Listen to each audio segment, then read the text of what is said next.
Welcome to This Explainer. Look, I want to kick things off right away by validating a feeling that is incredibly common, but honestly, rarely talked about. You are likely working hard, you're earning a decent income, and you're avoiding reckless spending, right? You're doing all the responsible things. And yet, there is this number in your head, a net worth you genuinely thought you would have hit by now, and there's just a massively frustrating gap between that number and your current reality. Okay, let's dive into this. I want you to literally pause and think about your own financial reality right now. Not your grand 5-year plan, not where you hope to be, but right this exact second. You aren't blowing your paychecks, maybe you throw some money into a 401k when you remember to, and yet, you feel perpetually stuck behind this invisible ceiling. It's a persistent, lingering anxiety.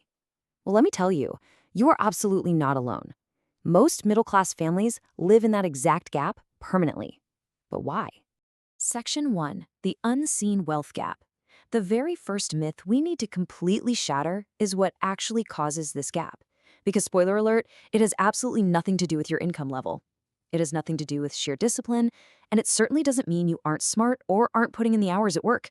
No, the gap exists because of a structural default in how we manage the flow of our money. See, most of us grow up inheriting this exact mental model. You earn your paycheck, you spend what you need on bills in life, and then you just sort of cross your fingers and save whatever happens to be left over. This whole system is built entirely around the rhythm of the paycheck. It comes in, it goes out. On the surface, you can look highly successful running this playbook. You can own a nice home, take fun vacations, drive decent cars, but underneath the hood, you're basically sprinting on a financial treadmill, constantly hoping there's something left at the end of the month, but rarely actually finding much. Section 2. A tale of two paths. To truly understand why this default system creates that invisible ceiling, we have to look at what happens when you run it for decades versus making one single deliberate change. Let's look at a real-world example. Darius and Sophia. 15 years ago, they started in the exact same city, at the exact same age, with the exact same $65,000 starting salary. Darius ran the default system, work hard, pay the bills, save what's left. Today, his net worth is just under $40,000. It feels okay, but, not great. Sophia, on the other hand, her net worth is $480,000. Now, here is the absolute crucial takeaway. Sophia didn't out-earn Darius. She didn't stumble onto some lucky crypto tip, and she definitely didn't get a secret inheritance. She simply made one structural decision in her early 30s about which direction her money moved first. And this brilliantly illustrates a phenomenon that is entirely unique to the world of personal finance. Seriously, you don't see this in medicine or engineering. Look at these two guys. Ronald Reed was a rural janitor and gas station attendant who swept floors and never even went to college. On the right, we've got Richard Fuscone. He was a Harvard-educated Merrill Lynch executive with an MBA. Fuscone was so successful in high finance that he retired in his 40s. But during the 2008 financial crisis, because of extreme leverage and massive debt, this top financial executive was utterly wiped out. He eventually declared bankruptcy and had his mansions foreclosed. The so-called expert literally lost everything. Meanwhile, Ronald Reed, the humble janitor, died in 2014 with a staggering net worth of $8 million. $8 million! He didn't hit the jackpot. He just quietly saved what he could, invested it in basic blue-chip stocks, and waited decades for it to compound. He had immense patience and a structurally sound approach, while the elite executive fell victim to greed and heavy debt. Section 3. The psychology of money.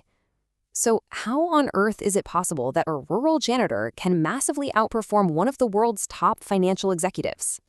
It happens because personal finance is not a hard science. It's really not a math-based field where you just plug numbers into a fancy formula. It's a soft skill driven entirely by human behavior. Your brain is just not naturally wired to build wealth. We process financial decisions using behavioral patterns that evolved to handle acute scarcity 10,000 years ago, not for navigating the complex abundance of modern markets.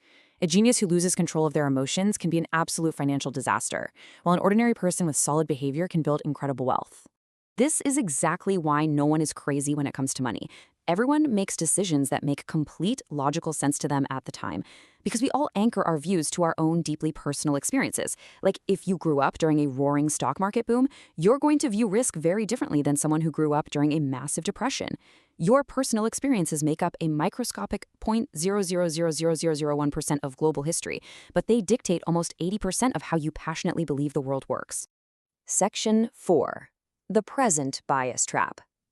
Let's look at how this builds into the specific psychological barrier keeping so many smart folks permanently trapped behind that middle-class wealth ceiling. So the crucial point to grasp here is present bias. This is a psychological tendency to assign dramatically more value to things available to us right now compared to the exact same things available in the future. A dollar today feels fundamentally, emotionally worth way more than a dollar next year.